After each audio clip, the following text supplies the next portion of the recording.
Algunas cartas nunca se envían por correo, algunas verdades nunca se hablan. Pero el tiempo nunca se olvida.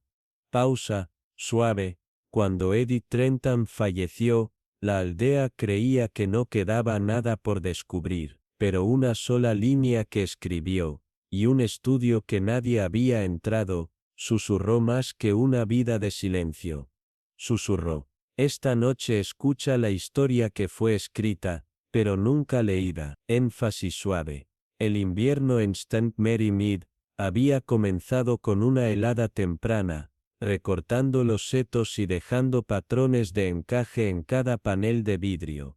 Pero no fue el frío lo que envió escalofríos por las espinas de los aldeanos ese año, fue el susurro que vino con él, tono misterioso, uno que comenzó en el momento en que sonó la campana en Ashcroft House, un gran lugar antiguo que había permanecido en silencio durante años, hasta que su golpeador de latón sonó al anochecer, el primer martes de noviembre. Quien respondió, el viejo Sir Godfrey, el jardinero, dijo que el hombre que se paraba afuera estaba envuelto en un pesado abrigo gris con un sombrero bajado, pero fue la niña a su lado la que lo molestó. Pausa. Estaba pálida, casi translúcida en la luz del gas, y sostenía una pequeña caja de terciopelo presionada con fuerza en su pecho. Tono contenido. Por la mañana, el hogar había cambiado, las luces brillaban nuevamente en las habitaciones superiores, y el humo se acurrucaba una vez más desde la chimenea estrecha.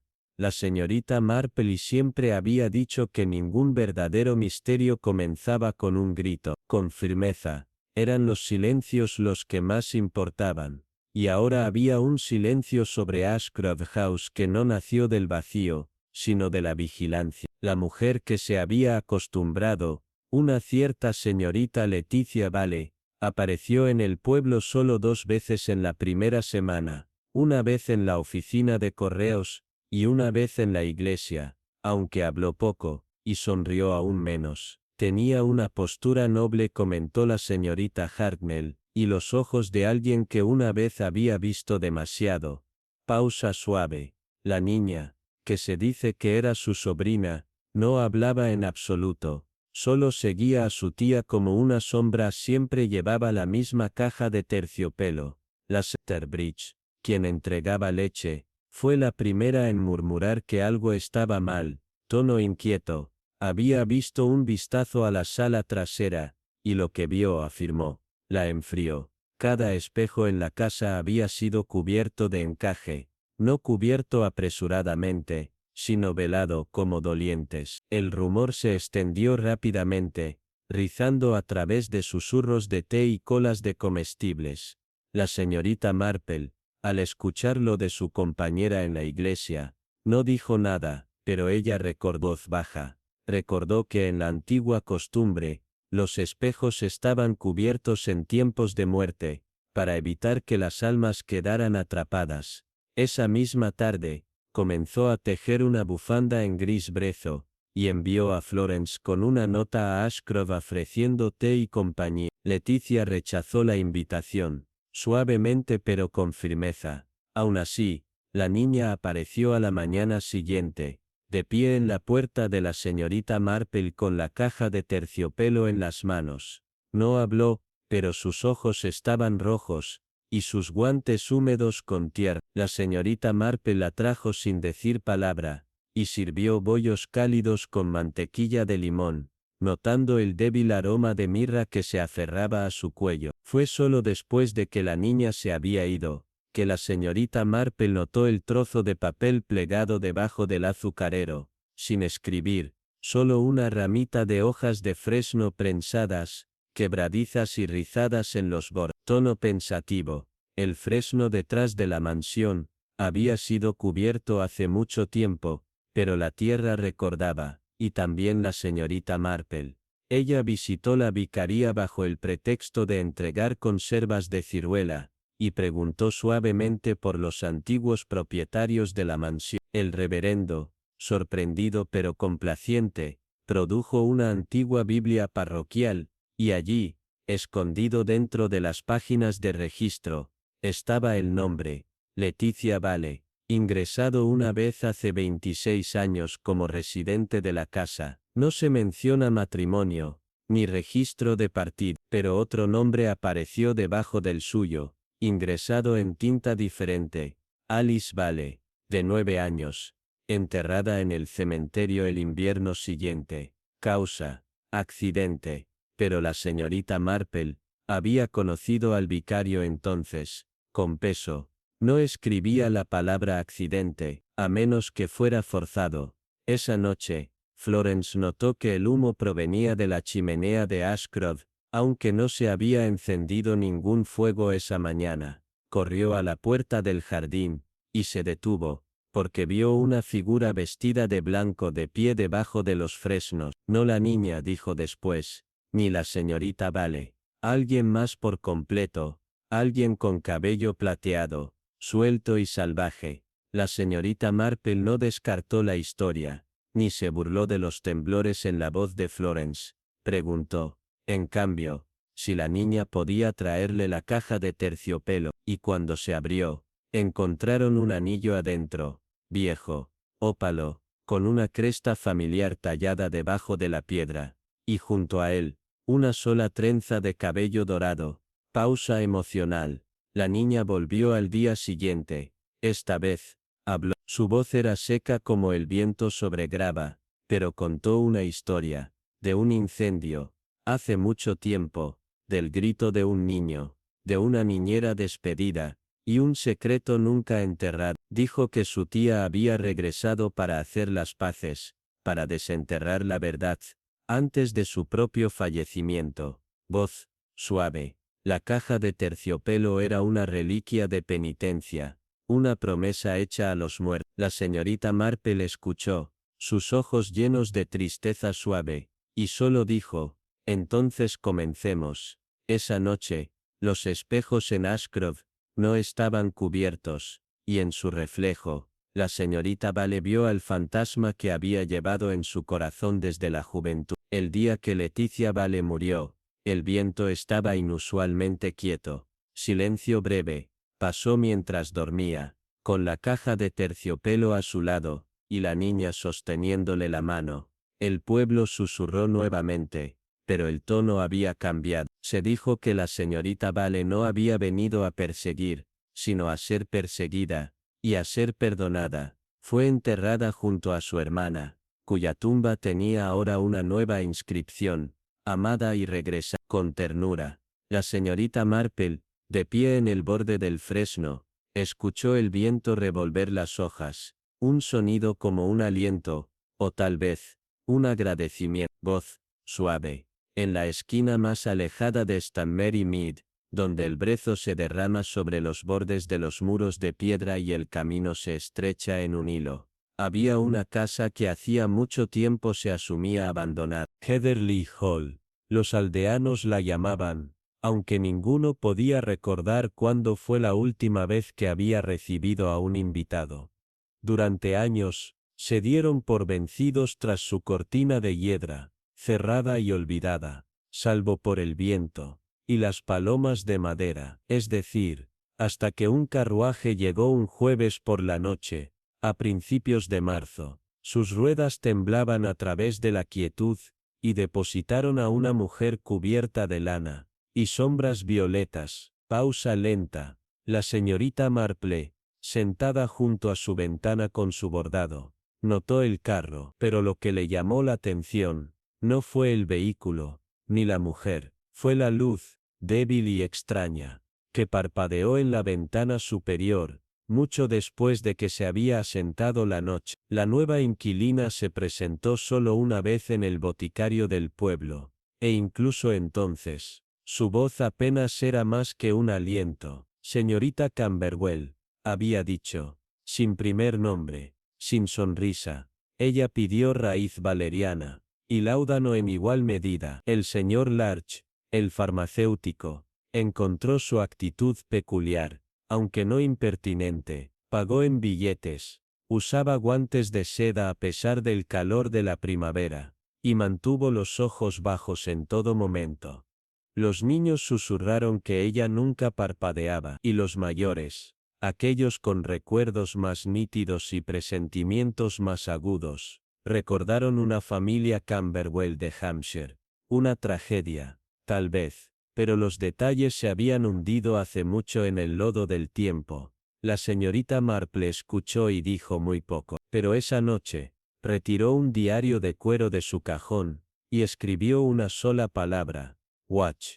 Fue Florence, quien regresó de un recado y habló de la sala en Heatherley. La puerta, dijo, siempre estaba cerrada, incluso cuando la señorita Camberwell estaba fuera. Nadie tenía permiso para entrar. La señora Dickett, que acudía 2 veces por semana a limpiar, confirmó que nunca había desempolvado la habitación. Sellada como una tumba, dijo, y se persignó. Sin embargo, en las mañanas húmedas, el vapor se elevaba débilmente por la rendija debajo de la puerta, y una vez, juró, escuchó música, no de un gramófono o radio, sino de un violín, lento y lastimero, el tipo que no se toca para nadie, el tipo que se toca, para recordar. La señorita Marple, que sabía algo del silencio y aún más del dolor, dio un paseo por la tarde que terminó, naturalmente, cerca de la puerta de Heatherley. Se detuvo solo el tiempo suficiente para notar que la chimenea estaba fría,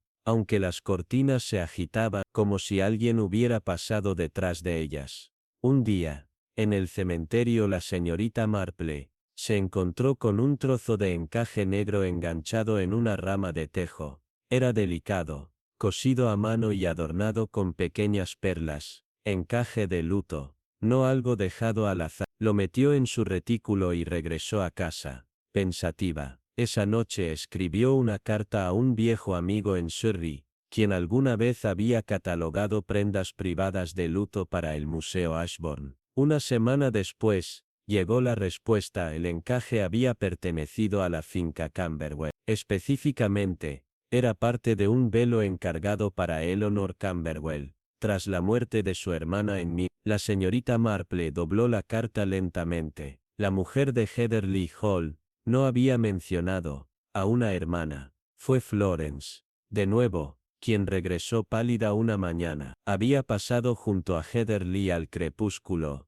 y mirando por la ventana lateral, había visto a la señorita Camberwell, sentada junto al fuego, sola, pero no sola. Había un espejo, dijo, alto, enmarcado en plata, pero su reflejo no coincidía con ella. La señorita Marple no se rió. En cambio, pidió a Florence que describiera el espejo, su forma, su cresta, la luz que capturaba. Cuando terminó, la señorita Marple fue a sus estantes y sacó un álbum de fotografías desvaídas. En la 5ª página, bajo el pergamino de piel de cebolla, estaba el espejo, no similar, lítico. El pie de foto decía, Eleanor y Cecily, in Ashbourne House. La verdad, una vez descubierta, era frágil. La señorita Marple escribió a su abogado, quien confirmó discretamente lo que ella sospechaba. Había habido 2 hermanas,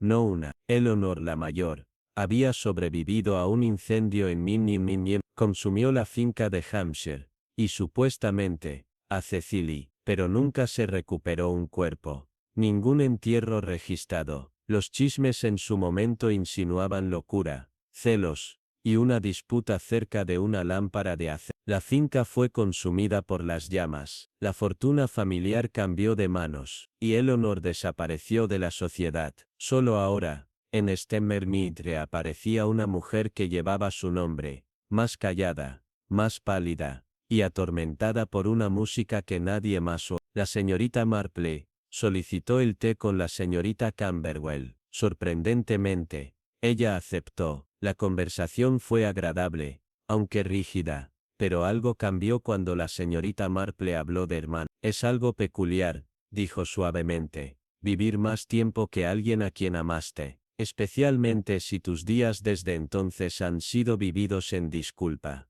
Por un momento, la señorita Camberwell no dijo nada. Luego, apenas audible, susurró, los espejos no olvidan, nos muestran lo que hemos escondido.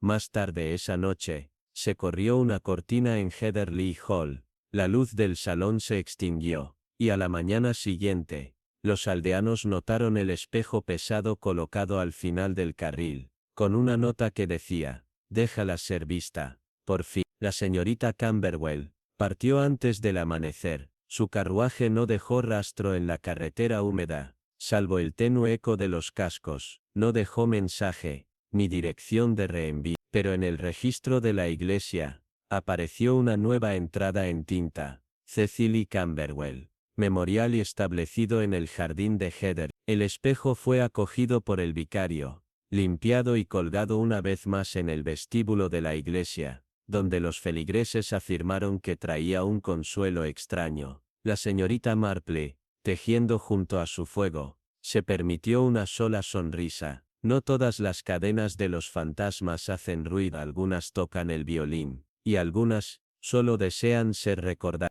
La tarde en este Merry Mead llega con un silencio como si el pueblo mismo respirara antes de rendirse a la noche.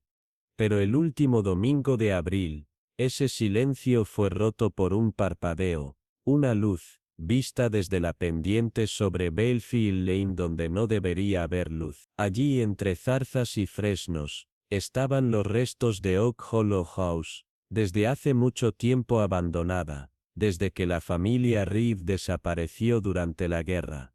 La casa era una ruina, y sin embargo a medida que el anochecer se profundizaba, una linterna brillaba en su corredor superior. La señorita Marple, regresando de la vicaría con una canasta de mermelada de membrillo, lo vio claramente. Parpadeó una vez, luego desapareció, como si alguien hubiera mirado afuera, y luego se hubiera apartado. El día siguiente trajo lluvia, y rumores. Había llegado una extraña, caminando desde la estación en lugar de contratar la trampa. Vestía de luto negro, con botas que llevaban turba de los páramos. Dijo llamarse señora Selina Harrow, y se alojó en las habitaciones de la señorita Temple. Hacía preguntas sobre Oak Hollow, los registros de la iglesia, y quienes aún vivían de la antigua línea Reeve. Dijo poco de sí misma, salvo que había vivido en el extranjero muchos años, pero su acento traicionaba a Joris, y sus ojos, profundos y gris azulados, llevaban el peso de demasiada memoria.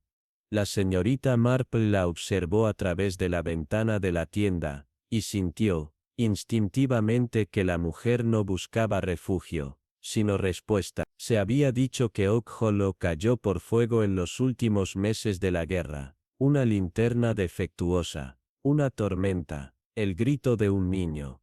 Nadie recordaba con claridad, solo que la casa Reeve fue hallada en humo, y silencio, sin cuerpos, sin ceremonia.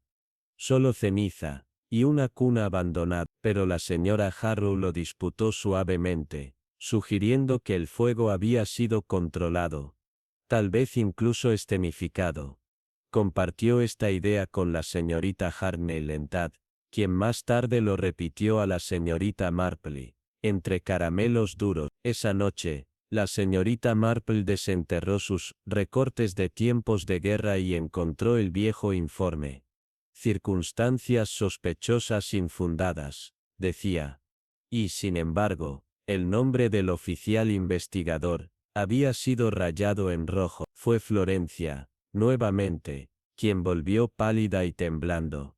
Había ayudado a limpiar las habitaciones del oeste de la señorita Temple, y encontrada, escondida detrás de un tablero suelto en la habitación de las Harrow, una fotografía, una niña de 6 años, la cara medio vuelta, con los ojos brillantes de travesuras. Detrás de ella, un espejo, y en ese espejo, un segundo niño, que no se ve en la habitación misma. Un truco de vidrio, susurró Florencia.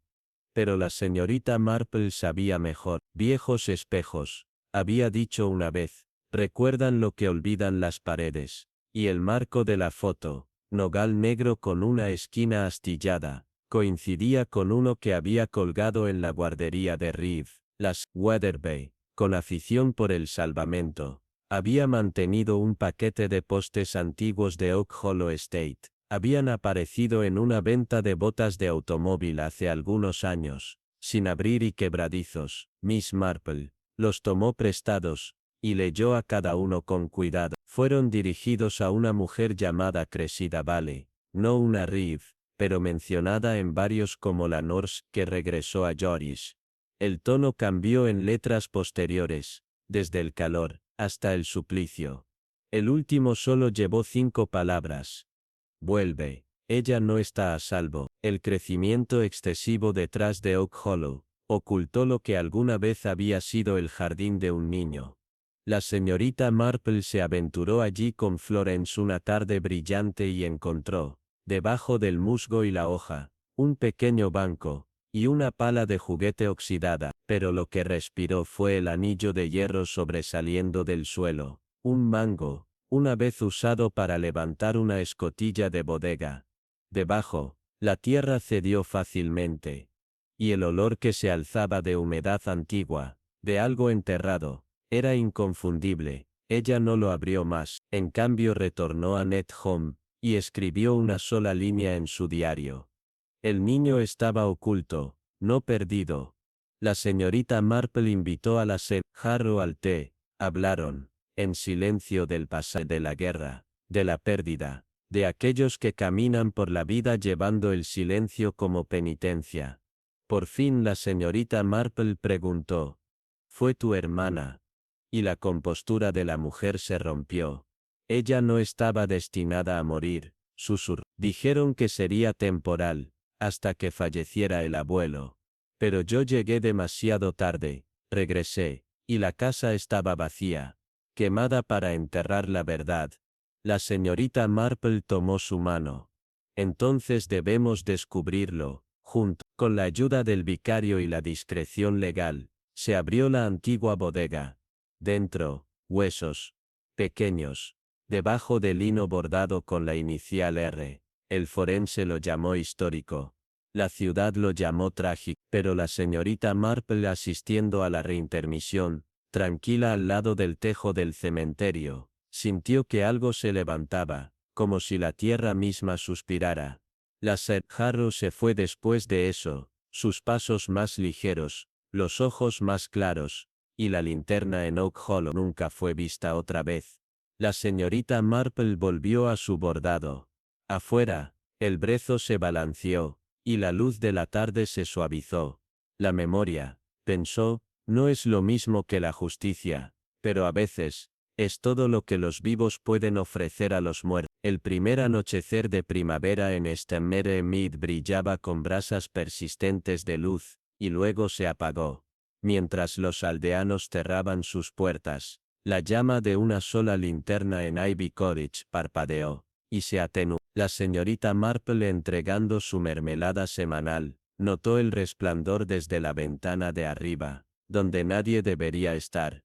Al amanecer, la luz se había ido, y la cabaña, en silencio. Una semana después, llegó un paquete, papel de crema, sellado y quemado en los bordes, como si quien lo enviara deseara que su mensaje fuera borrado.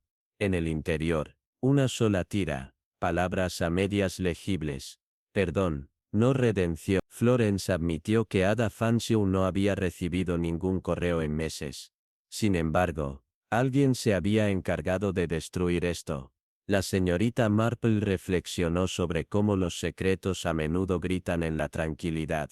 En el té de las Larkham, surgió chisme de Cyril Bradshaw, un artista de Oxford que había esbozado a Ada en el jardín. Habían hablado en silencio.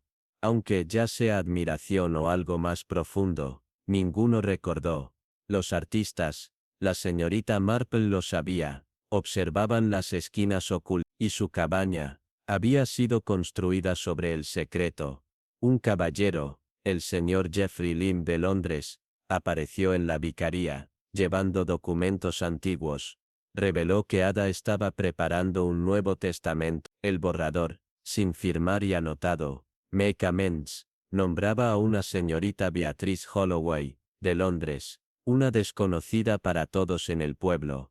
La intuición de la señorita Marple pinchó.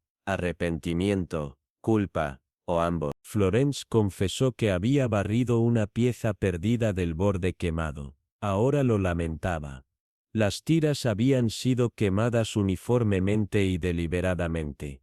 La señorita Marple reflexionó sobre cómo el mismo acto de ocultamiento deja su propio eco. En la lectura del testamento, la pequeña multitud de la parroquia escuchó en silencio cuando el señor Liam llamó a la señorita Holloway heredera. Sin refrescos.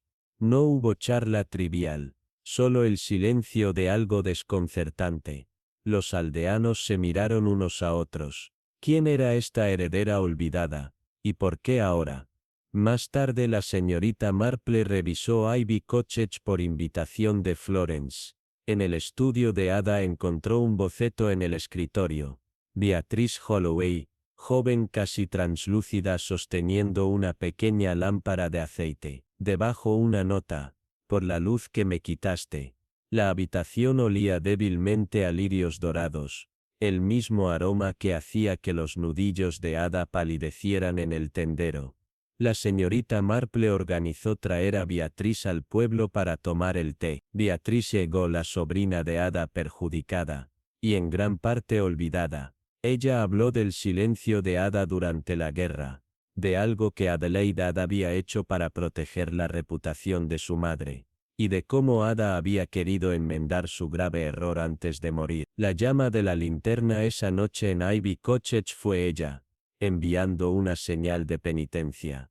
Al atardecer los aldeanos colocaron un pequeño monumento debajo del árbol de espino, una lámpara de aceite al lado de 3 velas de crema. La señorita Marple hizo una pausa, presionando una mano en su corazón. El verdadero perdón, pensó, no es si los vivos están absueltos, sino si los vivos finalmente pueden liberar la carga de hacer lo correcto por los muertos. En el borde occidental de St. Mary Mead, donde los setos crecen demasiado salvajes para recortar y el camino se convierte en musgo después de la lluvia, se encontraba la casa de Ferndene. Había estado en silencio durante 13 años, cerrada, y aún así su campanario se oxidaba en silencio, sus ventanas como ojos cerrados. Luego, un jueves poco notable de junio, la campana sonó una vez, al anochecer, sin viento, sin mano, solo una campana clara, a través del brezo. La señorita Marple, bebiendo su tisana nocturna, no se revolvió, excepto para poner su taza de té, y alcanzar, sin dudarlo, su cuaderno. Al día siguiente una mujer llegó a la oficina de correos, alta, pálida, drapeada en un chal que atrapó en el viento. Se presentó como la Sea Rosamund Grey. El apellido no provocó reconocimiento local. Ella afirmó haber heredado Ferndene de un tío, cuyo nombre había desaparecido hace tiempo entre las páginas amarillentas del registro de la aldea. Preguntó sobre las entregas de carbón, las horas del cementerio y la condición del ático. Una extraña trinidad de preocupaciones, pensó la señorita Marple. Ella pagó en chilenes y caminó lentamente, siempre mirando hacia atrás. Florence, que había tomado una limpieza ocasional en Ferndene, habló inquietamente sobre la casa. Demasiadas puertas que se cierran por su cuenta, dijo. Y el ático huele a violetas, solo que nadie ha puesto nada allí. Afirmó que había visto libros allí, libros para niños, pero cuando regresó a la mañana siguiente los estantes estaban desnudos. Es como si alguien ocultara algo que no quiere recordar. La señorita Marple, señalando los nudillos enrojecidos de Florence, le preguntó si alguna vez había limpiado bajo los aleros. Florence palideció. Siempre está bloqueada. Una carta dirigida en una gruesa tinta azul marino a una señorita Marianne Huxley llegó a la vicaría por error. No había tal nombre en la parroquia actual, pero el matasellos era claro. Londres, publicado 3 días antes. La señorita Marple solicitó verla antes de que fuera devuelta. La letra era masculina y cuidadosa. En el interior, una sola hoja. No olvidaré de nuevo. La casa recuerda. Sin firma.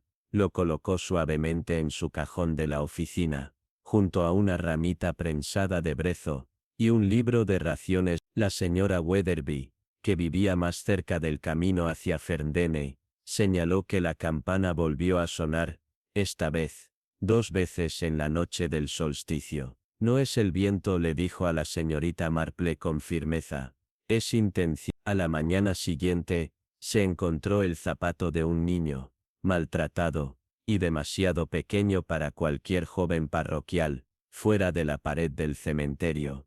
La señorita Marple se paró sobre él, no dijo nada, y luego caminó sola hacia Ferndene, donde se detuvo ante el campanario y escuchó nada, solo el suspiro de las hojas. En los archivos locales la señorita Marple solicitó acceso a los Ferndene. Entonces, albergaba a la familia Talbot, 5 nombres, incluida una Marianne Talbot, de 8 años. La señorita Marple con su lupa examinó la fotografía familiar. La niña estaba ligeramente separada, las manos apretadas, los ojos no miraban hacia adelante. Detrás de ella la ventana del ático reflejaba una silueta, demasiado grande para ser suya. Fue la señorita Lark quien lo informó primero. Cantar, débil pero inconfundible, desde los terrenos de Ferndene justo antes del amanecer. Una canción de cuna, dijo, o un himno, en una voz demasiado estable para ser bien. La señorita Marple recordando una rima medio susurrada que una vez enseñó su abuela. Anotó las palabras y las comparó con una estrofa en un libro de luto de Wet. No duerma mi hijo donde las campanas lloran, porque marcan la hora del corazón que abandona. Esa noche envió un telegrama a un contacto en Londres. Solicite la búsqueda de personas desaparecidas. Marianne Talbot. C. Un panel suelto detrás de la chimenea reveló una caja de hierro. En su interior, un testamento sin firmar, pero a nombre de Rosamund Gray, fechado en abril del año anterior. Legado, Ferndene y su contenido a la diócesis. A cambio de recuerdo. No se menciona a la familia. No hay testigo, pero plegada dentro había una segunda página, un dibujo de una campana, una cuna, e iniciales, MT. La señorita Marple tomó la página, la dobló con precisión y devolvió el resto. La señorita Marple pidió visitar Ferndene sola. Rosamund estuvo de acuerdo vacilante. En la torre, espolvoreada de telarañas y sombras, la señorita Marple encontró un relicario atado a la cuerda de la campana. Dentro, un rizo de cabello oscuro y la inscripción, Marianne perdóname. Cuando Rosamund apareció en el umbral, estaba llorando. Ella era mi hermana, dijo. Me fui, tenía 13 años. Mintieron para protegerme, pero recordé, demasiado tarde. Se realizó una ceremonia privada para Marianne Talbot, su nombre tallado junto a los desgastados nombres de los olvidados. La campana se hizo sonar una vez más al anochecer y luego se calló. La señorita Marple regresó a su jardín, su chal tirado apretado contra la brisa. Pensó en cómo la memoria, como la hiedra crece en silencio, hasta que un día suena. Comenzó con una canción, no una melodía moderna o una tonada pasajera, sino una canción de cuna, quebradiza con la edad y que flotaba como humo a través de los campos cerca de Ballywood Hollow. La señorita Marple, después de haber realizado su caminata habitual hacia el camino abandonado de la capilla, la escuchó justo antes del anochecer, alta, melodiosa, infantil, y terriblemente fuera de lugar. Los árboles sicómoros doblados con hiedra, permanecían en silencio como centinelas, y sin embargo, la melodía permanecía en el aire, como si estuviera atrapada en las ramas. Se detuvo, el chal ceñido, y cerró los ojos. Algo se había despertado, pensó, no solo un sonido, sino memoria, y la memoria ella sabía, era una puerta mejor abierta lentamente. 3 días después, Honoris Wicker regresó al pueblo, un nombre que hacía mucho tiempo pertenecía a tazas de té y listas de sermones. Había dejado East Mary Mead como una niña de 17 años, bajo circunstancias silenciosas que involucraban la brusca renuncia de su padre de la parroquia. Ahora, en sus primeros años 50, apareció repentinamente en la vieja vicaría de piedra, solicitando alojamiento, y preguntando por Balewood Hollow. La señorita Marple, al escuchar esto de la esposa del carnicero, se sentó muy quieta antes de responder, porque Balewood no era un lugar al que los devotos regresaran. Había sido sellado, literalmente después del fuego que salvó solo el campanario, y la sala orientada al este, y sin embargo, aquí estaba Honor, preguntando con cortesía tranquila, si la tierra aún pertenecía a su familia. Florence, quien ayudó a ordenar la casa de los Eastwick ahora vacía, habló de una puerta que nunca había notado antes. Estaba detrás de la despensa de la bodega, bordeada de madera tan envejecida que parecía parte de la base. En su interior, una cámara estrecha, vacía salvo por el taburete de un niño, un libro de oraciones desteñido y una muñeca de cera, a medio quemar. Florence juró que el aire en el interior era más frío que el de las habitaciones circundantes, y cuando abrió la ventana, una ráfaga sopló su linterna, aunque ningún viento se agitó afuera. La señorita Marple se visitó a sí misma, tomando el débil aroma de lino y lavanda cantada. Este no era un almacén, murmuró, sino un lugar de mantenimiento. El aprendiz de correos, un niño tranquilo con un ojo para los patrones, trajo un artículo peculiar, una carta sin estampar, escondida entre las páginas de un himnario de Miechoctoyendo MN9, donado por la familia Eastwick hace mucho tiempo. La carta dirigida a mi querida Ana, no tenía apellido y ninguna dirección de regreso, pero dentro, la tinta desvaída de dolor, decía, no puedo mantenerla a salvo aquí. La campana suena incluso cuando no la tocamos. La señorita Marple solicitó ver el registro de la familia Eastwick. No se registró ninguna Ana. Sin embargo, el campanario, ese remanente esquelético del fuego, había sido anotado durante mucho tiempo por peajes inexplicables. El señor Pelham, el relojero retirado del pueblo, ahora cerca de 90, solicitó la compañía de la señorita Marple una mañana. Habló con dificultad de un reloj que una vez le habían pedido que reparara, un reloj musical, diseñado en Francia, que había residido en la guardería Eastwick. Nunca marcaba la hora, dijo con los ojos nublados, solo cantaba una canción antigua sin mecanismo que pudiera rastrear. Lo había devuelto a la casa con la melodía aún intacta. Cuando se enteró de que fue destruido en el fuego, lloró, no por su valor, sino por lo que parecía contener. La canción, dijo, no era mecánica, recordar. En la sala restaurada de la vicaría, donde ahora se quedaba Honor, aparecía un parche de cenizas cada mañana en el hogar. No hollín de un fuego vivo, sino gris frío y extrañamente bien dispuesto. El agente local lo despidió como residuo de combustiones. La señorita Marple, quien tomaba el té con Honor cada martes, observó cómo la mujer se ponía rígida cuando se le preguntaba sobre su infancia. Honor miraba hacia el camino de la capilla, los labios apretados, y cambiaba de tema. Solo una vez dijo, con la voz temblorosa, lo llamaron penitencia, pero fue un castigo de verdad. Y luego, nada más. Una mañana de neblina, la campana volvió a sonar, 3 campanadas suaves, espaciadas uniformemente. Nadie se encontraba cerca de ella. La torre no tenía ya escalones, su cuerda hacía mucho tiempo podrida, y sin embargo, el sonido se hizo eco con una claridad inconfundible a través del pueblo. Florence encontró una pequeña impronta cerca de la torre esa tarde, huellas del tamaño de un niño. Aunque ningún niño había pasado por allí, la señorita Marple hizo una llamada tranquila a su amiga en los archivos. Una niña llamada Anna Eastwick.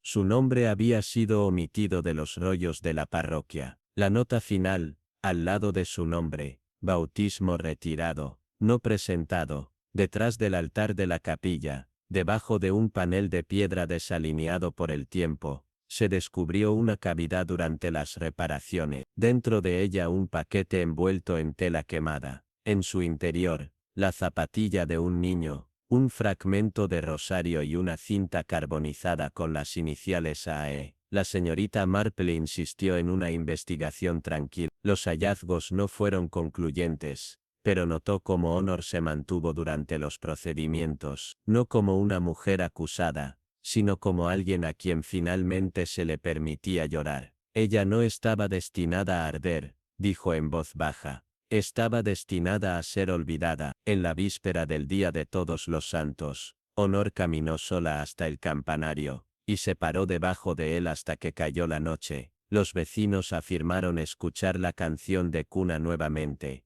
más clara que antes con armonía. A la mañana siguiente se había ido. Su habitación, perfectamente ordenada, su chal doblado junto a la ventana, pero sobre su almohada yacía una pequeña caja de música, del tipo que una vez se usaba para calmar a los niños al dormir. Tocó 3 notas, luego guardó silencio. La señorita Marple volvió a caminar por el camino de la capilla, más lentamente ahora con un chal contra el frío.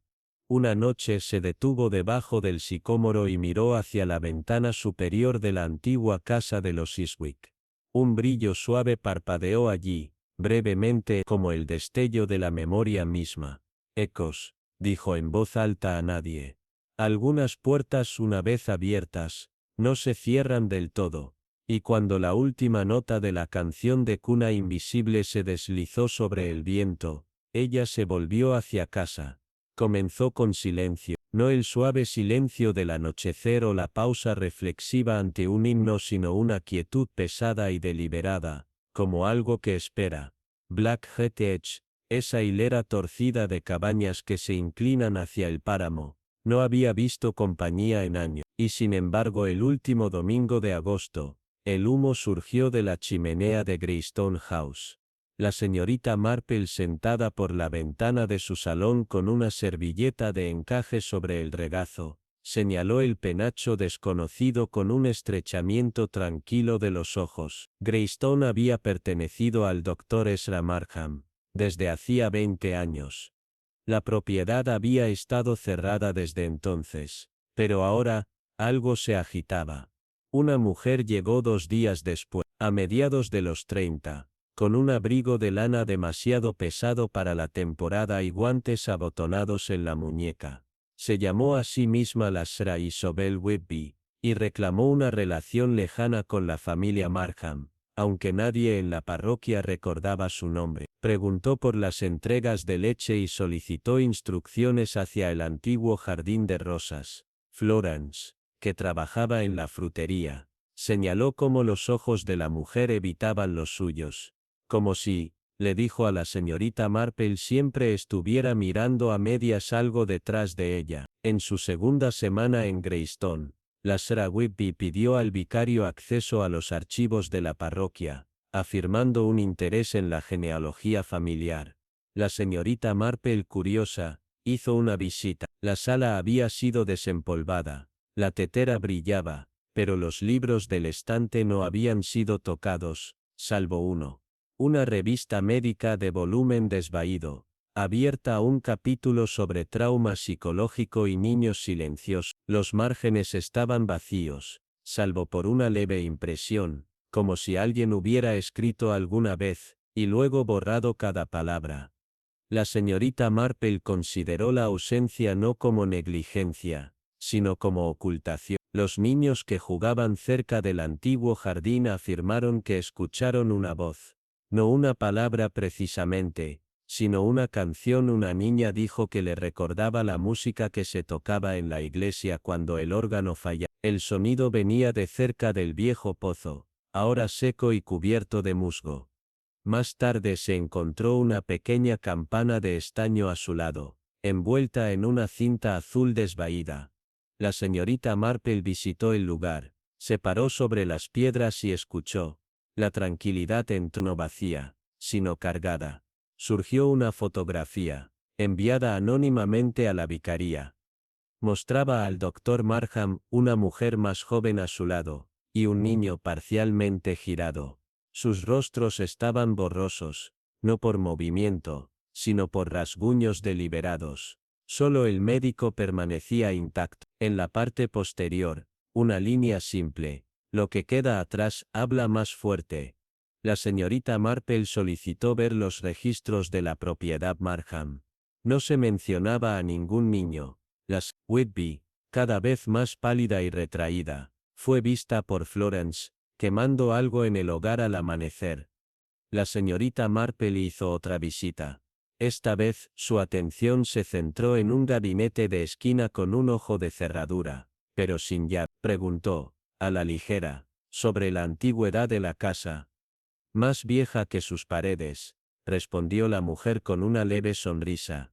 Esa noche se vio una luz parpadeando en la ventana del ático, aunque la Sra. Whitby juró que nunca subía al segundo piso. Un libro mayor local, recuperado con esfuerzo de los registros del condado, reveló una breve entrada de niña infante, sin bautismo, propiedad de Markham.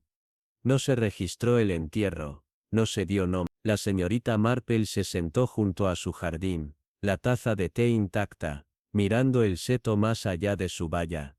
No borramos las cosas que no logramos nombrar, murmuró, simplemente las enterramos más profundamente. La campana volvió a sonar, esta vez no desde el pozo, sino desde dentro de la casa. La Sra. Whitby se derrumbó esa noche, alegando que ha visto a un niño parado al pie de su cama. Estaba mojada, susurró, y no tenía ojo. Un médico fue convocado, pero lo declaró un simple desmayo por agotamiento. La señorita Marple, sin embargo, pidió buscar en el ático, entre los viejos baúles y sombrereras. Encontró el abrigo de un niño, aún húmedo con moho, y debajo un diario. Una sola entrada, lo siento, pero la tristeza no resuelve un silencio. Florencia, ordenando las camas de jardín cerca del pozo, encontró un parche de tierra inusualmente suave. Debajo un zapato de porcelana de un niño, medio desgracitado, envuelto en una vieja gasa médica. La señorita Marple no pidió policía. Todavía no, ella habló solo con la Sra. Whitby. No eras la madre, dijo gentilmente, pero te dijeron que lo olvidaras. La mujer lloró. Me dijeron que era un error, una condición. Tenía solo 13 años, dijeron que nunca respiraba. Pero alguien la había envuelto, alguien la había llorado. Greystone se vendió en silencio ese invierno. La Sra. Whitby no dejó ninguna dirección de reenvío. Una placa de latón ahora descansa al lado del pozo. Al niño sin nombre. El silencio inútil. La señorita Marple, pasando con su canasta de membrillos, se detuvo cuando la nieve comenzó a caer. Algunos fantasmas no caminan, pensó. Algunos simplemente esperan hasta que alguien esté lo suficientemente callado como para escucharlos. Comenzó con un aroma, no de rosas o lilas, sino un débil rastro de azúcar quemada y lavanda.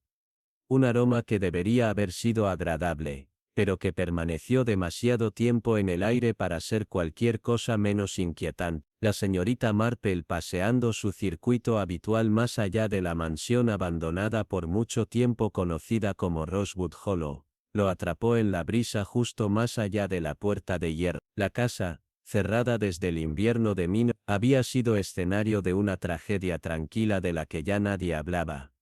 Pero esa tarde, algo había cambiado. Una cortina, tal vez, que no se había movido en años, o un destello detrás de la ventana del tercer piso. No es un fantasma seguramente, pero de nuevo, el silencio mantenía su propia compañía. La Sra. Elspeth Renner llegó un miércoles. El tren desde Londres había llegado tarde, y su equipaje era mínimo, solo 2 troncos, un hatbox y una bolsa de terciopelo que nunca dejó salir de la vista. Ella afirmó ser la sobrina del difunto Thomasin Lawton, el último ocupante conocido de Rosewood. Pocos recordaron el nombre. Ella habló con cuidado, sus frases medidas, sus manos siempre apretadas. Solicitó que los niños locales se abstuvieran de ingresar a los terrenos. Cuando se le preguntó si tenía la intención de renovar, sonrió débilmente y dijo solo, algunas casas no piden ser revividas, simplemente piden ser vistas. En una semana, Florencia, ahora empleada para ayudar con las tareas diarias, Mencionó un detalle extraño. El salón tenía por encima de su hogar un marco elaborado, pulido y pesado, pero vacío, sin retratos, sin espejo, solo una extensión de pared, y sin embargo, había marcas débiles en el polvo debajo de él, como si las velas hubieran sido colocadas allí regularmente. Como un santuario, dijo Florence, temblando. La señorita Marple visitó poco después. Ella se paró ante el marco y no dijo nada, pero sus ojos se estrecharon en el extraño aroma de la habitación, de azúcar y lavanda. Nuevamente, se había visto una figura caminando por los terrenos de Rosewood, al anochecer, alta, con un abrigo gris, sombrero bajo. Nadie sabía quién era. Florencia asumió que era un abogado. Será. Renner negó haber recibido visitantes. El agente, convocado discretamente, no encontró nada perturbado, pero un niño, Arthur Brown, afirmó ver al hombre doblarse y hablar con los rosales, luego desaparecer. Hablaba como si los conociera, dijo el niño. Solemne, la señorita Marple solicitó ver los registros del antiguo jardinero. Los rosales se habían plantado en 1901, cada uno llamado así por un niño que había muerto de fiebre. Los nombres se habían ido ahora, pero las raíces de la memoria, profundamente en el suelo, en el ático entre los documentos salvados del polvo, había una docena de cartas no enviadas, todas dirigidas a mi querida fechadas entre 1900. La tinta se había desvanecido, pero la escritura seguía siendo elegante, desesperada. Frases como, no puedo encontrar el perdón en mí mismo, y la casa no dejará que ella descanse se repetían. No había firma. Renner afirmó que nunca las había visto. La señorita Marple tomó una y la colocó junto a un antiguo libro mayor de la escuela gramática de Un nombre, Evelyn Mercy, estaba subrayado en lápiz. Detrás de un tapiz descolorido en el corredor este, Florence encontró una puerta estrecha, bloqueada. Será. Renner insistió en que no tenía llave, pero Florence más tarde la escuchó tararear afuera una mañana. La señorita Marple preguntó por Evelyn, una niña de 16 años, despedida del servicio en... No había registros parroquiales de matrimonio o entierro. La partera local la recordaba, tranquila, no débil pero tranquila como algo que mira. Se fue un día con nada más que una bufanda y un libro. Nunca más se la vi. La señorita Marple miró la puerta de la guardería esa tarde y susurró, algunas puertas permanecen cerradas, porque la habitación recuerda demasiado. Una tormenta desarraigó a uno de los rosales, debajo el esqueleto de un perro pequeño, curvado, todavía con un collar marcado. Florence recordó una historia, cómo Evelyn había sido golpeada por dejar que el perro de la familia corriera libre, un castigo cruel. Los vecinos habían dicho, aunque nunca se supo más. La señorita Marple caminó por el jardín esa noche, pasando las rosas sin marcar. Pensó en las cartas no enviadas, el marco sin retrato, la puerta de la guardería. Algo había sido retirado de Rosewood, y algo más nunca se había ido. Será. Renner, cada vez más pálida y ausente, fue vista llevando algo envuelto en lino. Esa noche, Florence escuchó pasos en el salón. A la mañana siguiente, el marco sobre el hogar ya no estaba vacío. Un retrato colgaba. Una chica, no más de 17 años, con ojos oscuros y una rosa clavada en la garganta. La señorita Marple lo vio y se congeló. La niña del retrato coincidía con una fotografía que una vez le mostraron hace décadas. Una niña que desapareció en 1900. Evelyn. Un incendio estalló en el corredor este, contenido rápidamente, pero revelando una caja larga escondida detrás del muro de la guardería. Dentro, el diario de Evelyn. Sus páginas eran escasas, pero condenatorias. Tomaron a Minnie, dijeron que no era nada, quería que me vieran, quería que pagaran. La última entrada decía, si nadie más me recordará, la casa lo hará.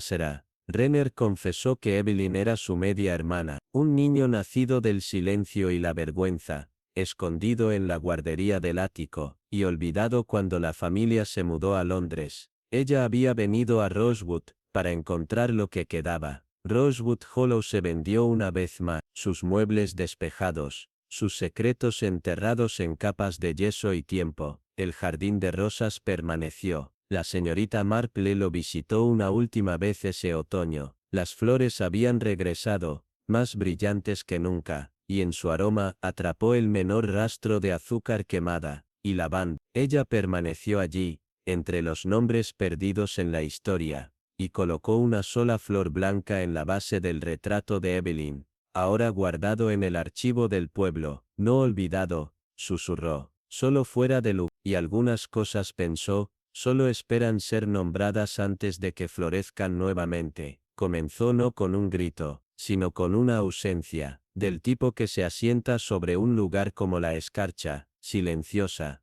plateada, e imperceptiblemente fin, en el extremo más alejado de Wintercombe Rise, donde los setos se apoyan entre sí como chismosas mujeres, se encontraba una casa enredada en hiedra, conocida solo por unos pocos como Barrow Edge. Sus puertas se habían oxidado, sus ventanas, cegadas por encajes amarillentos con el tiempo. Sin embargo, en la mañana después de la fiesta de Michaelmas, el humo se acurrucó de su chimenea por primera vez en décadas. La señorita Marple, que sabía mejor que la mayoría que las historias rara vez comienzan cuando parecen, observaba desde su salón con un suave murmullo para sí misma, susurro reflexivo, algo está volviendo, o siendo convocada. La mujer que emergió de la niebla esa tarde llevaba ropa de luto que no era nueva ni usada, lo que sugería un dolor por mucho tiempo, pero recién desfilado. La será, Sybil Pendry, se presentó en The Greengrocer con una voz demasiado cuidadosa para serlo, reclamó lazos distantes con la familia Barrow,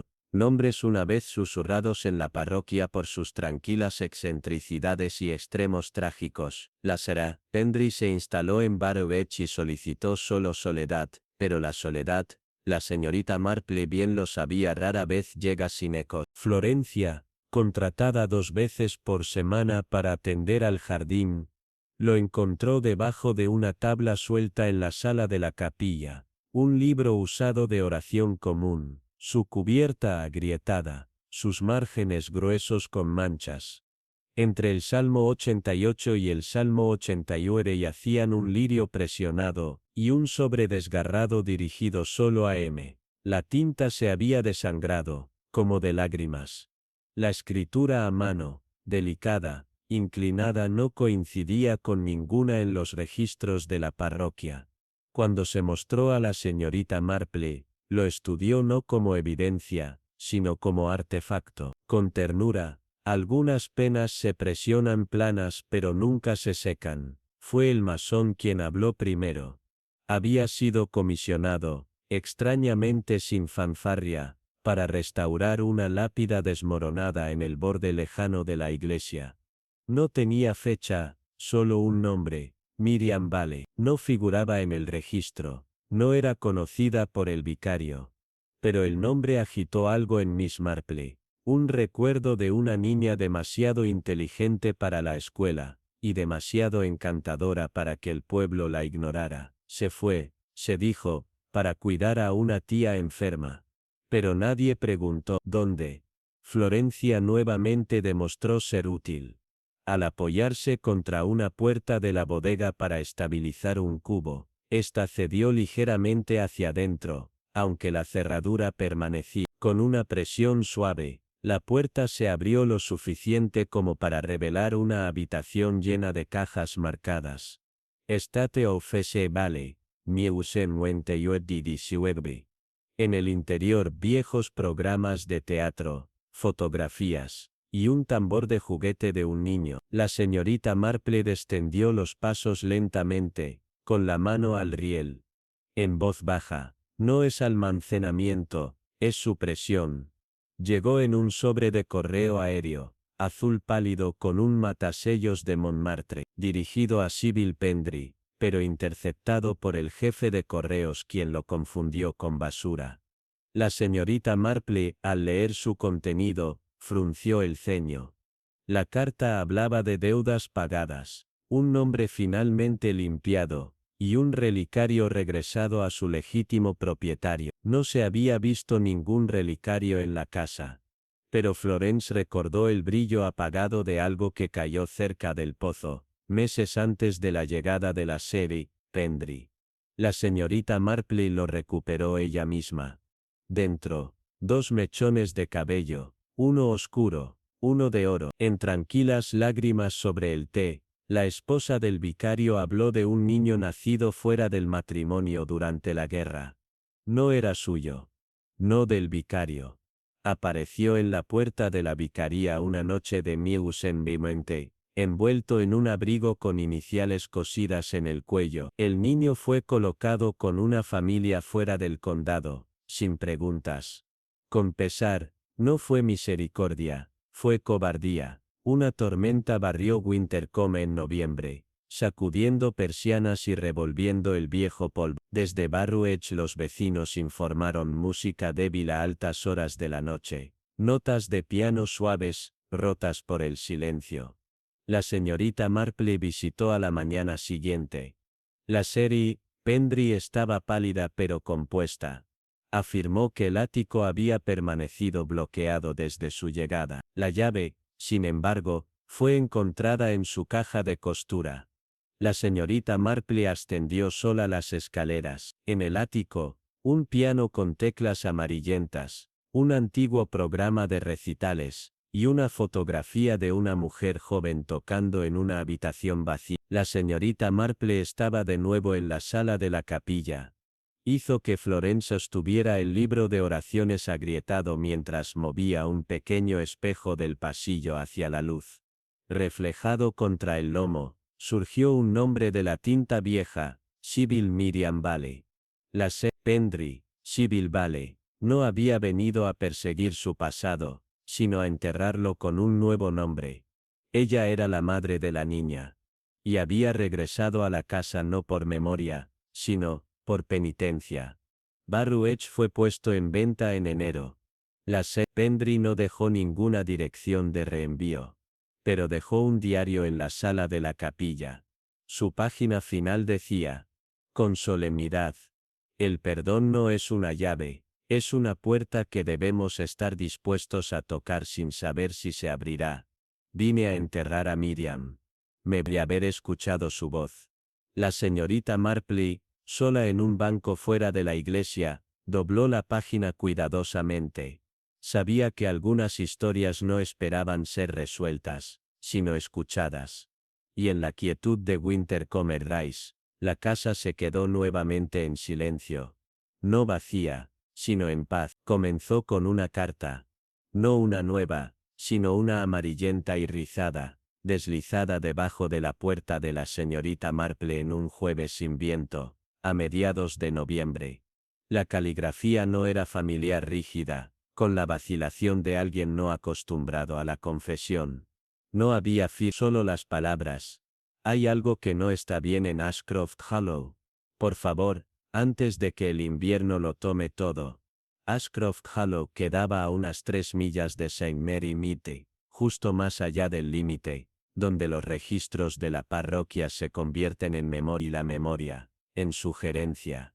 La finca había estado desocupada durante años.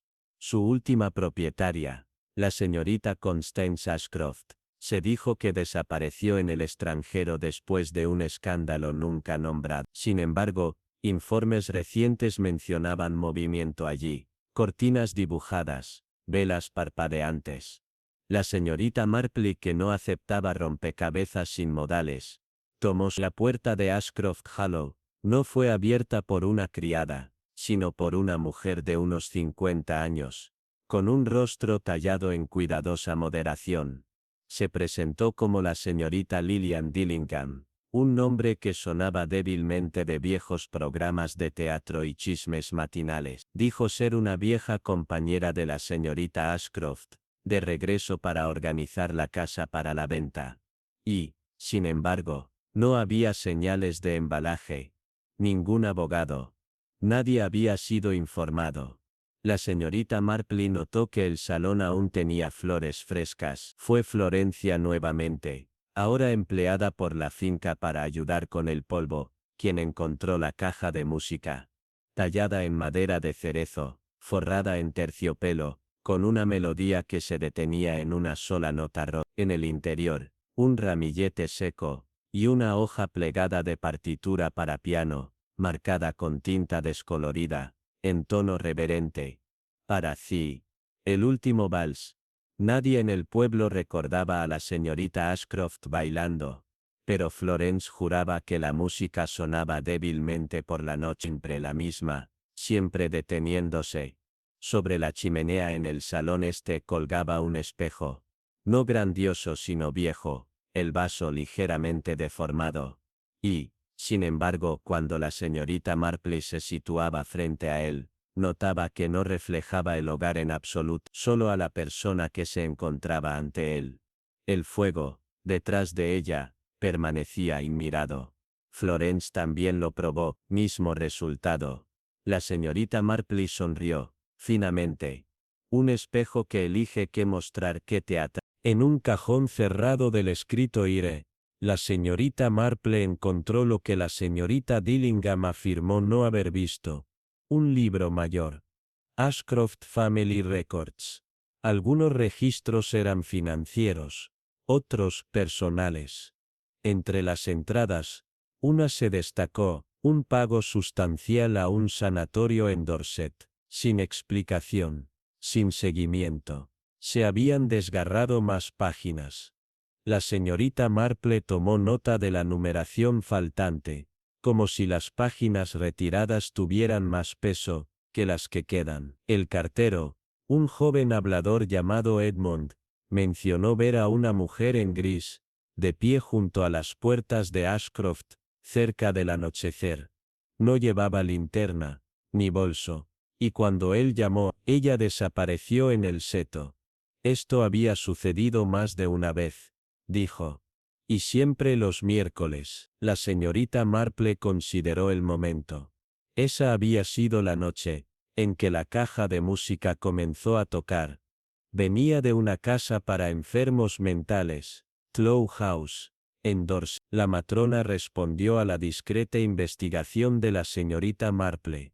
Sí, una Constance Ashcroft había sido residente desde 1096 hasta su silencioso fallecimiento en 1000. Su condición, melancolía aguda. Sus visitantes, solo uno irregularmente. Una mujer llamada L. Dillingham. No había habido funeral, ni obituario.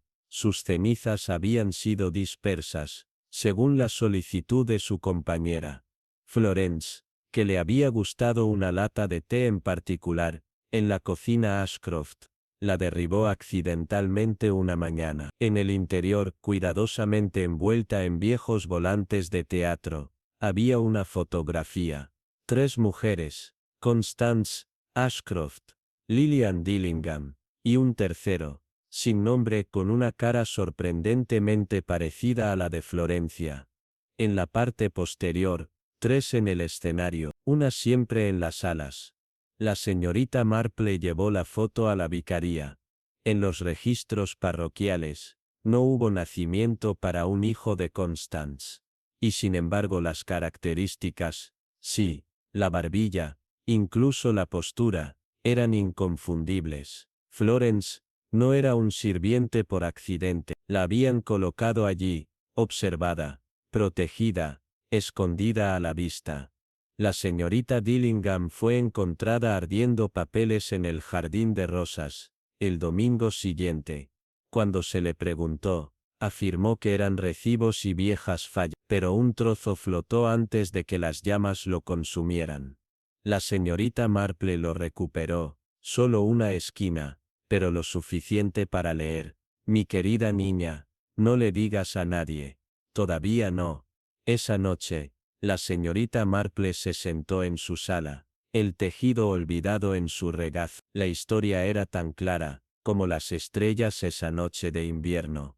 Un niño nacido del escándalo, una reputación protegida, un amor que desafió los nombres. La señorita Dillingham no había acompañado simplemente a la señorita Ashcroft. Ella había vivido su dolor, preservado su silencio, y ahora con el tiempo, Intentaba borrar la evidencia de esa tranquila rebelión. La señorita Marple convocó a la señorita Dillingham, a Florence, y al vicario, al salón de Ashcroft Hollow. No habló de crímenes, sino de nombres, de verdades enterradas durante mucho tiempo para protección, de una niña cultivada en la sombra, ahora merecedora de la luz. Florence escuchó, con lágrimas intactas en sus mejillas. La señorita Dillingham, pálida y orgullosa, no hizo negación, solo dijo, nunca fue crueldad, solo precaución. La señorita Marple dobló las manos, y sin embargo, la precaución puede herir tan profundamente como el descuido. Ashcroft Hollow no se vendió, fue pasado a Florence, en silencio, sin ceremonia. La caja de música fue reparada. El espejo, retirado, y en la sala donde una vez solo se había sentado el silencio, Florence tocó el último vals. Esta vez, cuando el sol salió, detrás de los setos de Wintercombe, algunas casas no necesitan ser derribadas, pensó la señorita Marple, solo, rehabitadas con la verdad. Comenzó con una luz, un parpadeo pálido, visto desde el camino del cementerio, cerca de la medianoche, un momento en que incluso los búhos dudan. Venía de la ventana del campanario de San Gideón, una iglesia en desuso, sus escalones de piedra ahogados por hiedra, y su campana, silenciada por el polvo, y la memoria. La señorita Marple, regresando de una cena tardía en la vicaría, se detuvo, con la certeza de que alguien presenciaba un detalle fuera de lugar. La iglesia no había visto congregación en 20 años. Y sin embargo, esta noche, se había encendido una lámpara en su cámara más alta. A la mañana siguiente, el pueblo se despertó con noticias de un visitante. El Ellis Hargrave, un anticuario de iglesias de Devon, había llegado sin previo aviso y se había asumido en la residencia temporal en la cabaña del antiguo sacristán, un lugar previamente marcado para la demolición. Afirmaba estar investigando prácticas de restauración medievalia, y había asegurado un permiso tranquilo de la diócesis para examinar el archivo de San Gideón, que permanecía almacenado en la sacristía a pesar de las décadas de desuso. Hablaba con precisión, caminaba con un bastón pulido, y llevaba el aroma de tinta vieja, y almidón. Pero no eran los registros lo que más le interesaba, observó la señorita Marple, era el campanario Florence, que atendía a los hijos de su primo, quienes habían estado explorando los terrenos de la iglesia abandonada. Regresó con un trozo de papel de libro mayor astroso y amarillento, sus márgenes marcados con tinta manchada y un guión desigual. La señorita Marple lo tomó suavemente. Parecía ser parte de un viejo registro de asistencia al coro.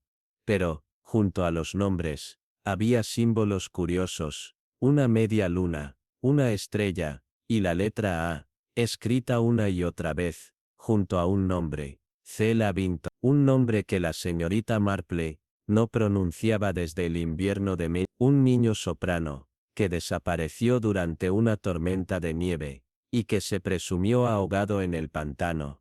La presencia del señor Hargrave se volvió más notoria. Afirmaba estar catalogando las campanas para un diario eclesiástico, pero nadie lo escuchó hacer pruebas. No se tomaron fotografías, y la puerta de la torre permanecía cerrada. Había tomado alojamiento temporal en el Bluebell y me hizo caminatas diarias hacia Willow Hollow, llevando una cámara vieja y un diario de cuero. La señorita Marple, cuando la Lement le ofreció té en el jardín, preguntó sobre sus consultas. Oh, solo dibujando arcos, dijo la esposa del vicario, y algo sobre una campana de capilla perdida. Fue Florencia nuevamente quien desenterró el próximo rompecabezas. Clasificando una caja de donación para la parroquia, se encontró con una fotografía desvaída, envuelta en seda y escondida dentro de un viejo libro de oraciones. 3 figuras se encontraban frente a Rowan House, una mujer con vestido de luto, una niña con un relicario y una tercera figura, parcialmente oscurecida por el sol. Los ojos de la niña eran inconfundibles, no por su forma o color, sino por su expresión, una mirada de temor tranquilo como si le hubieran dicho que sonriera, pero no pudiera. Esa misma semana, llegó una carta a Ivy Cottage, no tenía dirección de devolución, ni sello. Dentro había una sola oración en un script desigual. Pregunte qué recuerda bien. La señorita Marple, que había visto su parte de advertencias crípticas, no la tomó como amenaza, sino como invitación. Esa noche volvió a visitar Roban House, esta vez acompañada de Florencia. Detrás del jardín de hierbas, encontraron el viejo pozo de piedra, su cubierta de madera deformada y rota. Atada debajo del borde había una longitud de tela, y en ella un relicario que coincidía con el que usaba la niña en la fotografía. El misterio se profundizó cuando el Bury fue descubierto herido cerca del campanario en ruinas. En el extremo más lejano de la propiedad, afirmó que se había resbalado mientras dibujaba, pero su historia carecía de convicción. La señorita Marple visitó el sitio a la mañana siguiente y encontró algo mucho más extraño que una barandilla rota, un parche de espinas recientemente perturbadas, y cerca de ellas, fragmentos de lo que parecían ser vitrales, no de la iglesia que había sido despojada hacía tiempo, sino más antiguos con un sigilo que recordaba de una página desvaída en el estudio del vicario. Algo pagano, algo precristiano. La palabra se extendió rápidamente. La joven Harrow, hija de la prima de Florencia, había desaparecido tras visitar el bosque detrás de Willow Hollow. El pánico se asentó, pero la señorita Marple permaneció compuesta. Había visto a la niña horas antes, cerca de las ruinas de la capilla, sin miedo, curiosa, atraída por algo. Mientras las partidas de búsqueda peinaban la arboleda, la señorita Marple regresó al libro de oraciones, estudiando sus márgenes, donde un niño había garabateado una vez sobre una canción. Me dijeron silencio, me dijeron que me quedara, pero la campana volverá a sonar algún día. Estaba en el agua donde encontró la verdad, no Lily, quien regresó ilesa al anochecer, alegando que solo había seguido el sonido de la música y se perdió. Pero el agente bajando una lámpara en el pozo encontró lo que yacía debajo del silencio de los años. El zapato de un niño, un chal podrido, y envuelto en oilot, un segundo relicario, idéntico al primero. En el interior, un rizo de cabello, y una nota ilegible con el tiempo. La señorita Marple cerró los ojos. La niña de la fotografía nunca se había ido, solo desapareció en el olvido. El señor, el Bury no regresó a la posada. Su diario dejado atrás, contenía bocetos detallados de Roban House, pero más del pozo, la torre, los sigilos. Había sabido de la leyenda, pero no de la verdad. La niña perdida no había sido tomada por folclore o espíritus. La habían escondido, su historia enterrada por una familia demasiado orgullosa para admitir la locura o el dolor, y cuando trató de hablar había sido silenciada. El pozo había sido su tumba. La señorita Marple compartió la evidencia en silencio con el inspector Crail. No hubo arrestos, no había pruebas, solo los nombres se corrigieron, y un entierro que había esperado demasiado. La primavera llegó lentamente a Willow Hall. El reloj en la repisa fue reparado, ahora avanzando. Los jardines, desatendidos durante años, comenzaron a mostrar verde, y en la capilla, la campana sonó una vez más, no por el servicio, sino por el recuerdo. La señorita Marple estaba parada junto al pozo, ahora sellado y marcado con una piedra simple, para el niño recordado tarde, pero nunca no amado. En sus manos sostenía los dos mechones, unidos por una cinta, y los colocó en la base del sauce. El pasado, una vez descubierto, no puede ser enterrado nuevamente, pero puede ser nombrado, y nombrar, es una especie de paz. A medida que el viento se movía suavemente a través del hueco, la verdad, por fin estaba quieta. Fue el viento el que lo llevó primero, no música exactamente, sino un zumbido en la niebla de finales de septiembre, que se envolvía alrededor de la media luna de San Marcos como encaje de luz. En el borde de la media crescente, se encontraba una modesta casa de piedra pálida, sus persianas perpetuamente cerradas, su jardín cubierto de madre selva que se aferraba demasiado a los aleros. La señorita Marple, regresando de una cena tranquila en la vicaría, se detuvo, como si fuera golpeada por un recuerdo medio recordado. Allí estaba nuevamente, el más leve eco de una canción de cuna, a la deriva de las ventanas cerradas que no se habían abierto en casi una década. La casa pertenecía, o una vez perteneció, a la fallecida Ivy Blackwell, una viuda recordada más por sus ausencias que por su presencia. Había muerto unos 7 años antes, y la casa se había mantenido sellada desde entonces, no tocada por la venta, o la consulta. Hasta ahora, a la mañana siguiente, trajo noticias de un visitante, una mujer elegantemente vestida, de unos 50 años, que había asumido alojamiento temporal en la casa de huéspedes de la Sherwood. Se presentó como la señorita Clara Henshaw, afirmando ser prima de la familia Blackwell, viniendo a establecer el patrimonio, y como dijo, cerrar ciertas puertas. Llevaba un bastón de madera de abedul, aunque su marcha sugería que lo necesitaba más para la presencia que para el equilibrio. La señorita Marple la encontró cerca de la oficina de correos y notó la curiosa ausencia de preguntas en su manera. Las personas que regresan a casas viejas, después de muchos años, generalmente preguntan por los vecinos, por lo que ha cambiado. La señorita Henshaw no preguntó nada. Ella observó. Fue Florencia quien descubrió la primera rareza. Mientras clasificaba los viejos discos de la parroquia, se encontró con un himno con el nombre de Ivy Blackwell. En el interior había un pequeño dibujo, infantil en sus líneas pero inequívocamente íntimo, una figura de una mujer sentada en un piano, con un niño agachado debajo de él como escondido. En la parte posterior se escribió, en un lápiz inestable, no le gusta cuando tarareo. La señorita Marple estudió la escritura a mano, luego la imagen. Las líneas contaban una historia tranquila, una no compartida en voz alta. Un niño había vivido en esa casa, pero nadie en el pueblo recordaba que Ivy Blackwell hubiera tenido hijos o visitantes. Cuando la señorita Henshaw finalmente entró en la casa de Blackwell, fue con el aire de alguien que recuperaba algo que no estaba del todo perdido, sino enterrado.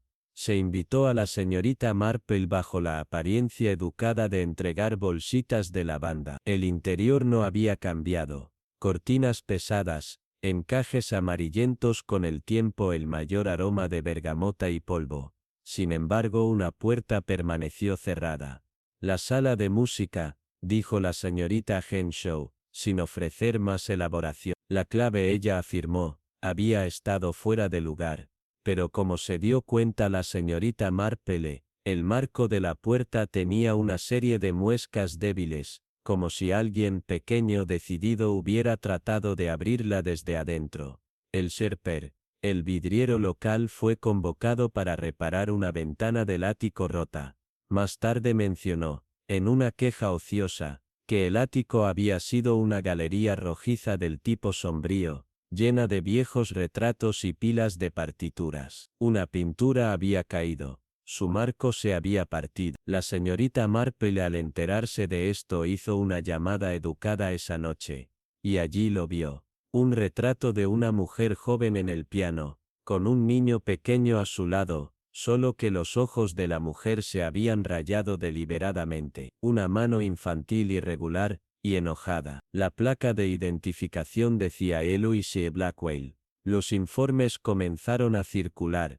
La esposa del vicario juró haber visto la luz de las velas en las ventanas superiores después de la medianoche. El señor Chase, el lechero, escuchó lo que describió como media canción de cuna rota.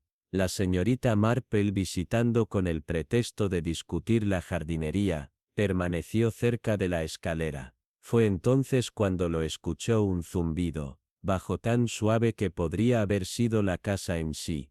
La señorita Henshaw no dijo nada. Sus ojos, generalmente tranquilos, parpadearon con algo tácito. Esa noche la señorita Marple escribió una carta, no a las autoridades, sino a un viejo amigo en Londres que se especializaba en registros privados. La respuesta llegó rápidamente. Ivy Blackwell no tenía hijos registrados, pero Eloise Blackwell, su hermana, había dado a luz a un hijo en el registro fue marcado como barrio privado, secuestrado. El padre, desconocido. El niño Daniel. No se encontró certificado de defunción. La señorita Marple se enfrentó a la señorita Henshaw en el jardín de rosas. No hubo negación, solo una exhalación lenta. Hay prisiones que no construimos con piedra, dijo. Él era diferente, ella trató de enseñarle música, pero solo escuchó el silencio. En la sala de música finalmente desbloqueada, se hallaba un piano de cola, cubierto de polvo, afinado, pero por dentro donde las cuerdas deberían haber estado, no había ninguna, solo silencio. Debajo de la tapa, la señorita Marple encontró un diario. Sus entradas eran erráticas, en bucles. Escritura de Eloise marcada por la desesperación. Él canta cuando duermo. Observa cuando toco. La última página solo tenía una línea. No me dejará irme. Detrás de los paneles, cerca de la chimenea, los constructores descubrieron lo que parecía ser un muro falso. Dentro de él, huesos. Pequeños, frágiles, de un niño, envuelto en partituras desvaídas. Un solo juguete, un caballito de madera pintado de azul, junto a su costado. La señorita Marple se quedó muy quieta. Ella había sospechado de dolor, tal vez una locura. Pero no, esto. La señorita Henshaw fue tomada en silencio. No hubo juicio, solo compromiso. Y en las semanas que siguieron, la casa se vació una vez más. La casa Blackwell ahora se queda callada de nuevo. Se han eliminado las persianas. El jardín, recortado. Pero nadie toca música allí. Ya no. En el manto junto a una rosa seca, la señorita Marple dejó una nota antes de partir. Algunas canciones no están destinadas a ser cantadas, pero deben ser escuchadas. Y en el espacio donde el silencio una vez vivió, la verdad permaneció, no fuerte, no orgullosa, pero por fin reconocida. La nieve había llegado sin previo aviso, cubriendo los tejados de St. Mary Mead en un silencio tan completo que incluso la charla habitual en el tendero parecía moderada. La campana de la iglesia que típicamente sonaba al amanecer, no lo había hecho esa mañana, y aunque muchos asumieron que se trataba de una falla mecánica, la señorita Marple pensó lo contrario. Había vivido lo suficiente como para saber que la ausencia de un sonido a menudo tenía un significado más profundo que su presencia. Fue mientras alimentaba con migajas a los pájaros, fuera de la ventana de su sala de estar, que notó por primera vez al extraño, alto, anguloso, con un abrigo de carbón demasiado fino para el clima de la aldea, que salió suavemente del vestíbulo de la capilla tras hablar con el vicario. El extraño no inclinó la cabeza. Escuchó, luego se fue, sin entrar. La taza de té de la señorita Marple se detuvo en el aire. Algo había llegado. Al final de la tarde, los susurros ya habían comenzado. El extraño fue identificado como el señor Alaric Morton, un abogado de Londres que afirmaba ser el alguacil de un testamento perdido. Se decía que el testamento pertenecía a la antigua casa de Atwood, una estructura Tudor melancólica que había permanecido deshabitada durante años, sus ventanas ciegas de polvo. Alaric se había instalado allí sin ceremonia. Florence, que ayudaba a mantener la ropa de cama de la capilla, le contó a la señorita Marple que había visto luz en la ventana superior oeste, y humo saliendo de la chimenea torcida. Esa misma noche, un baúl cerrado fue retirado del ático, transportado con visible esfuerzo por 2 trabajadores. No fue la presencia del baúl lo que interesó a la señorita Marple, sino la manera en que el señor Morton lo seguía, afligido, casi reverente como un doliente tras un ataúd. 3 días después, La viuda Agnes Milcome fue encontrada deambulando por el camino del cementerio, agarrando un trozo de pergamino. Era conocida por sus libertades con la botella desde la muerte de su esposo, pero esta vez parecía más lúcida que extraviada. El documento que portaba contenía una lista de nombres, algunos tachados violentamente, otros subrayados. Al final una frase escrita en tinta antigua: aquellos que escuchan la campana deben recordar. La señorita Marple, invitada a tomar el té por la esposa del vicario, mencionó la lista casualmente. El vicario se tensó. Esa frase, murmuró, estaba tallada en la vieja puerta de la sacristía. La mandamos lijar después del incendio. El tejido de la señorita Marple quedó en silencio entre sus manos.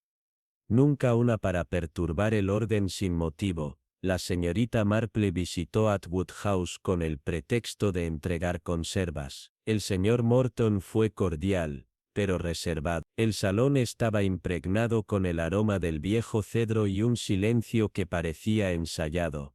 En la repisa de la chimenea descansaba un gran retrato, una mujer austera, con las manos dobladas y una mirada demasiado intensa para inspirar consuelo. No fue su expresión lo que preocupó a la señorita Marple, fue la pintura. Los ojos habían sido alterados, repintados con una mano más reciente. La sombra de verde era demasiado vívida, demasiado viva. Mi tía, explicó el señor Morton. No le gustaba ser recordada como era. La señorita Marple murmuró algo cortés, pero su mirada permaneció fija. La siguiente llegada fue menos misteriosa, pero no menos significativa. Una joven llamada Margaret Lynn, recientemente despedida de su puesto en la Hartley School for Girls, en Gloucestershire, afirmaba tener relación con la familia Atwood por parte de su abuela. Se alojó brevemente con la señora Weatherby e hizo visitas silenciosas a la vieja casa. Fue durante una de ellas que Florence la vio salir llorando. Parecía haber visto un fantasma, susurró Florence.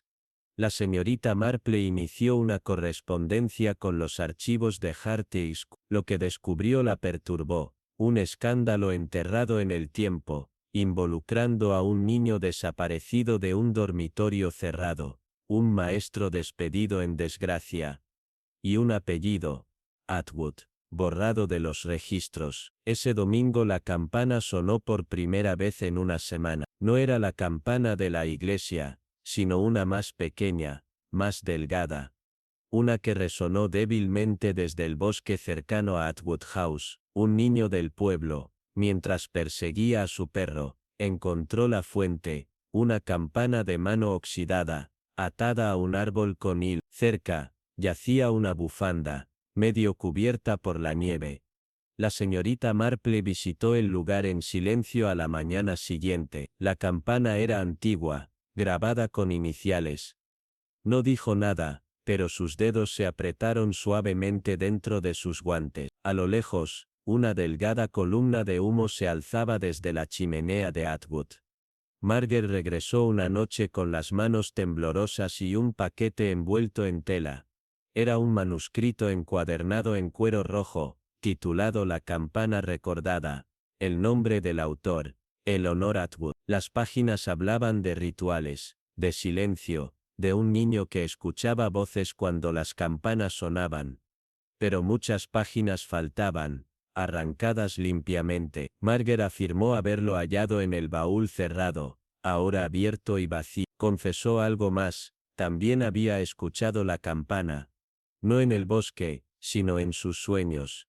La señorita Marple no la juzgó, sabía que la memoria tenía su propia acústica. Con la ayuda del vicario, organizó una inspección tranquila de Atwood House. En el ala este, detrás de un papel tapiz agrietado, encontraron un espacio de rastreo. En su interior, juguetes infantiles, una pequeña silla y restos secos de lavanda. En la pared de yeso escrita en carbón, una frase: la campana me dijo que esperar. La señorita Marple no habló durante largo rato, solo tocó la pared suavemente con los dedos, y asintió para sí misma, como si una respuesta tácita hubiera sido confirmada. El señor Morton se marchó a la mañana siguiente. Su habitación en Atwood House había sido vaciada. Dejó una nota bajo el retrato. Ella no permitiría que permaneciera oculta. Margaret, tras reflexionar, reclamó la casa. No por propiedad, sino por cierre. Resultó que el abogado no era un Morton en absoluto, sino un hijo de la escuela de hogar, dado un nuevo nombre, criado en silencio, y regresado solo cuando la última voluntad le permitió el acceso a la casa que lo había formado. Y olvidado. La señorita Marple entregó el manuscrito a las autoridades. No habría arrestos, solo nombres añadidos donde habían estado borrados. Pasó el invierno, y con la primavera brotaron flores en el jardín de Atwood. La campana ya no sonó. El retrato fue retirado. Margaret mandó repintar los ojos como eran, falsos, inciertos. Los domingos, los aldeanos paseaban ocasionalmente por los lindes de la finca. Decían que la casa se sentía más ligera ahora. Y en su sala de estar la señorita Marple añadió la nota final a su diario. No todos los fantasmas usan cadenas. Algunos usan silencio, y algunos, como las campanas que ya no suenan, dejan solo el eco de lo que estaban esperando decir, y eso creía era su propio tipo de justicia. Las lluvias habían regresado a Saint Mary Mead suaves, persistentes, cubriendo el pueblo en un silencio húmedo que apagaba incluso el ruido de las ruedas de las bicicletas y el murmullo en la oficina de correos. La señorita Marple, instalada junto a su ventana con su madriguera habitual de lana pálida, se detuvo a mitad de la costura, mientras observaba la cabaña de Ivy Passman, sin que se entregara allí tanto como un simple deslizamiento de papel.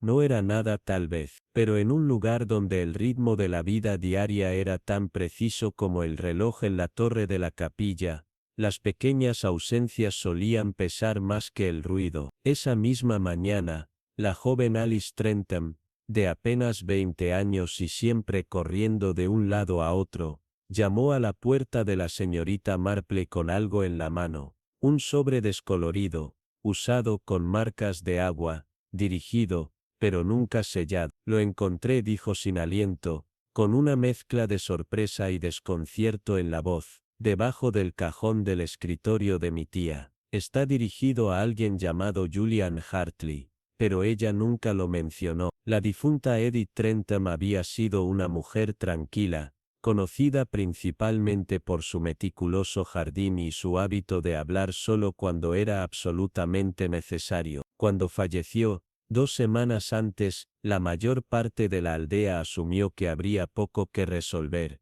sin familia más allá de su sobrina, sin escándalos, y ciertamente sin misterio, pero la expresión de inquietud en el rostro de Alice sugería lo contrario. La señorita Marple preguntó, suavemente, si la casa tenía un estudio. Sí, respondió Alice, pero siempre lo mantuvo cerrado. Decía que estaba lleno de borradores y viejos documentos fiscales. Esa noche, con una llave encontrada grabada debajo de una lata de té, Alice abrió la habitación por primera vez. Las cortinas estaban tiradas, apretadas, la chimenea limpia, y en el escritorio, una máquina de escribir, la cinta aún roscada, junto a una pila de páginas. La primera leía solamente: decir la verdad incluso suavemente es romper el silencio. Julian Hartley, cuando se le localizó, no era lo que uno podría esperar. Un hombre delgado, ahora de unos 70 años, viviendo en silencio en una pensión en Truro. Una carta de Alice, cuidadosamente compuesta bajo la supervisión de la señorita Marple,